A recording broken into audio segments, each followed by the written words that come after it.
দিল্লি, হরিয়ানা, রাজস্থান, গুজরাটে বিস্তৃত আরাবল্লী পর্বতশ্রেণী সুপ্রাচীনকাল থেকে বাস্তুতন্ত্র ও পরিবেশের ভারসাম্য রক্ষা করে আসছে।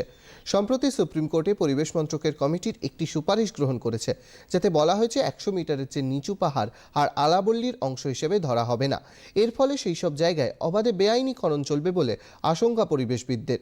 কেন্দ্রীয় বন ও পরিবেশ মন্ত্রী ভূপেন্দ্র যাদব এই আশঙ্কা খারিজ করে দিয়ে বলছেন, এই নিয়ে বিভ্রান্তি ছড়ানো হচ্ছে।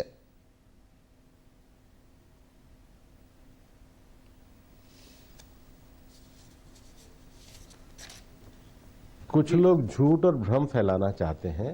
हम लोग ये चाहते हैं कि अरावली का इकोलॉजी सिस्टम रहे। हमने green Aravalli wall, green Aravalli project के विषय को शुरू किया है। स्वयं प्रधानमंत्री जी ने 2 बार दिल्ली के रिज में अरावली में वृक्षारोपण लगातार पिछले 2 एनवायरमेंट डे में किया है। पिछले दिनों अरावली क्षेत्र की इकोलॉजी रेस्टोरेशन के लिए हमारे द्वारा लगातार वर्कशॉप की गई है।